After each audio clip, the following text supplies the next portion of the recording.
Well, it's probably coming in hopefully quick or not really too painfully long thoughts on the three RCs the regional championships that happened this past weekend, 21st to 23rd. So what the European one happened in Antwerp, Belgium, which is one I'm going to cover first, and then I'll cover Las Vegas in the States second, and then Calgary, Canada third, as I was in Calgary. So I just give a bit more thoughts on what the event was like. So, anyways, first in Antwerp, it looks like what Melior was saying is 1,199 players played, which is a pretty big tournament.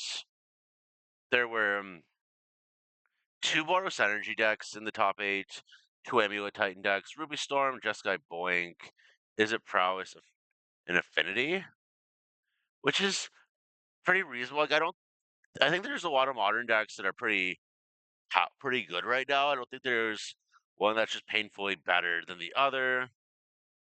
There was there was also another Affinity and Prowess in the top 16. A couple, like three more Boros Energy and Azorius Control, which I'm going to talk about, and then Domain Zoo, and then Brood Scale decks.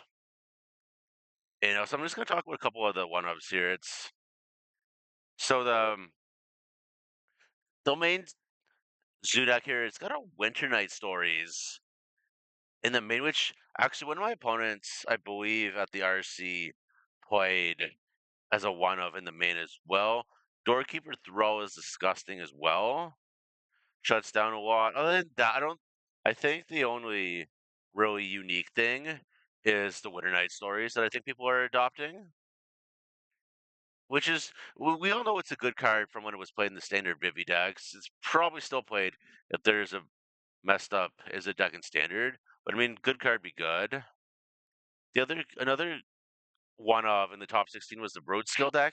I don't know how much unique stuff is going to be happening in those decks right now. I believe it's like it can be like there'll be mono green, Golgari, or Gruul. I don't know too much how much variance between those versions. The one thing I just didn't even know existed was Stevo existence here. It's when you cast it, X up to one target non-land, non-creature permanent with opponent controls with mana value 4 or less.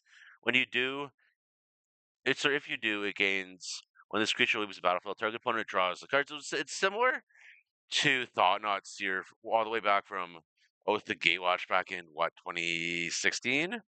That was a really good old draw card for a while. Where it except Thought-Knot Seer exiles a card from hand when it ETBs and draws your opponent a card when it dies. So it seems like a reasonable card. Other than that, I don't think. Like other than that, I don't think there's too much interesting, at least. Maybe Thief of Existence isn't even that crazy of a card. Maybe I just haven't looked at the list, but I don't know. Anyways, the other one of deck in the top 16 for this tournament was Blue White Control. It's the Isochron Scepter Arms Chant build. That's just been around for a bit now. It's nothing wild. It's just Scepter Chant in modern now in 2025. I remember that was some people up like 10, 15 years ago, 15, 20 years ago. But now you can play it in modern. You get Consulted Star Charge, which I don't think is that that absurd really. And then you get the Prismatic Ending the Days Undoing Narset combo as well in this deck, which is I feel just reasonable. Because that's it. So I'm just gonna go like Water Boros Energy deck is good. It's a pretty safe choice. Just Flage is a busted card. You get good. It's easy to put the Flage in the graveyard. You get Season Pyro and maybe Fable of the Mirrorbreaker. Like, actually, let's see.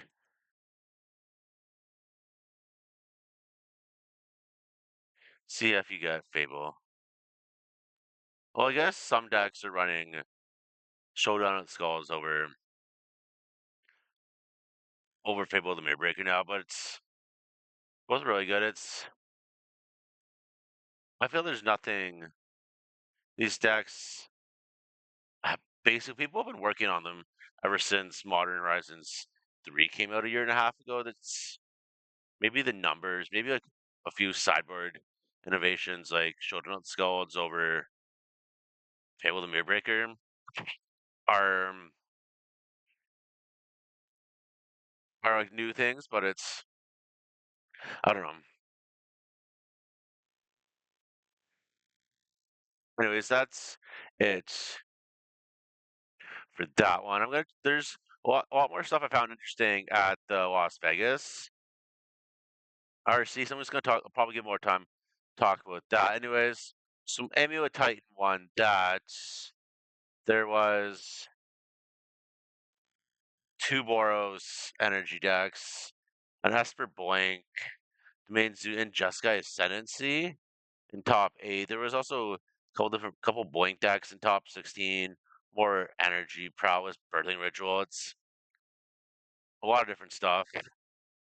Anyways, I noticed there was well the interesting thing with the Jeskai Ascendancy list is it's running Corey Steelcutter, it's running Sharded Chorus, which is a card I haven't seen in a while.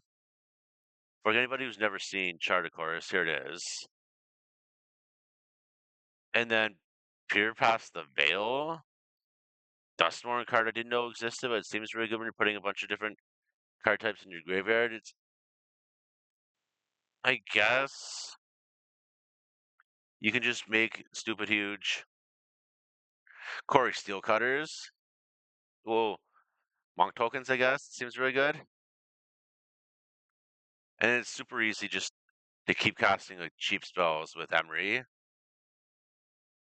So it's seems I remember it was like when Jeskai Ascendancy first came out, it was a like really popular card of the deck. I mean, that was like 2014, so the deck was just incredibly clunky, especially 11. Like Magic was a completely different game 11 years ago, but anyways, it's and then there's two just really different lists, so two really different, I guess, artifact base decks in the top 16 here. It's well, top 8, I guess.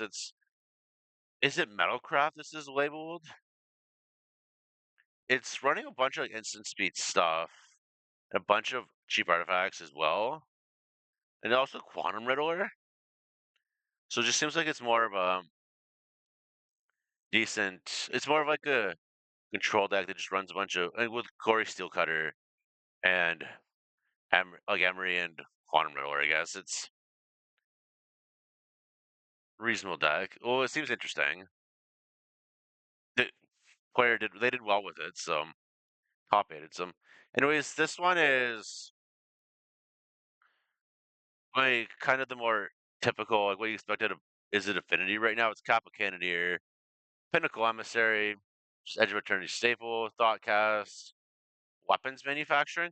I think one thing, at least at the Canadian RC, I noticed was that a lot of the Affinity lists, if they were running Weapons Manufacturing, they were going back to Arcbound Ravager, which was a staple in the Affinity decks like 10 years ago. And then now it's back again. Like, it's back, I guess. Sack outlet for weapons manufacturing.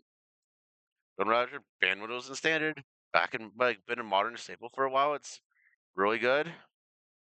Anyways, it's about it. See if there's anything else interesting. I mean, birthing, like, Titan players love their Titan. Let's look at this Zeus, see if there's anything that's interesting in it. Like Null Drifter, I guess. I guess you can run consign to prevent yourself from sacking your Null Drifter. I don't know. It's I think like really the only unique thing is the only differences in Zudex now are the Doorkeeper throws. The main, I mean, Esper Gorios and then like just got Blink are really good. So, so anyways, I'm gonna go. So the last one I'll cover here is Calgary, which is the one I was at. I I registered Asper Gorios. I finished 4 and 5. Tournament was absolutely rough. For me, I started 0-4 and just got like in won 3 in a row, lost my second last round, and then won my last round. So Jeskai Boink won. There's Boros like 2 Boros energy decks in the top 8. There was is it Affinity, which I'll just take a look at. See if there's anything interesting in that. So I don't doesn't look like there's too much difference in this list. But I mean, good deck is good, so you don't really need to change it if it's not broken. But the deck this player is after my heart. Grixis midrange. Get that. Like Psychic Frog, Kaido Bane and Nightmares, Ragavan, Tameo, Master Subtlety, and Thoughtseize. Leads to like I guess I haven't really talked about it so much, but I've played a bunch of Grixis Control in like 2015 to like so I guess yeah, I played like Grixis Control from 2015 to 2017, and then I gave control for Grixis Death Shadow, and that deck became a thing. But that was so I do love my Grixis decks, which is why I love looking at this. There was a guy that I'm kind of like. I played against him on the Friday last chance qualifier. Not this player, but I played against somebody playing a blue-black, Grixis control deck in the Saturday last chance. So the Friday last chance qualifier. No, wait, it was double qualifier. Sorry, double qualifier for the next cycles. But he just said the deck hurt his brain. I mean, now that I don't really have too much of a reason to care too much about modern, I might try this list just to see what I do. But I don't know. Anyways, I was listening to a midweek metagame with Edgar Magalage and Yellow Hat Game Nassif, and Edgar was saying the Jeskai Blank just might have fallen off just because it's still a really good deck, but people just might be more used to playing against it now, which is, I mean, deck is still really good, plays a bunch of good cards, but it still put up a copy in the top 8 here, and then 2 energies, Grixis, Simic, 2 amulets, Affinity, so it's, and then Belcher was in, that deck kind of fell off hard, but yeah, it's been thoughts, I guess, too. I guess Edgar was also saying that Neoform put up like a 53% win rate when the sample size was a bit small, but I definitely did see that deck around. There's a lot of Zoo, a lot of okay amount of prowess, a lot of blank, I guess, but Titan players love their Titan too. It's so I don't know. Anyways, despite me doing poorly in the main event, I did come back and win a standard double qualifier on Sunday. Someone just qualified for both Vancouver and Ottawa.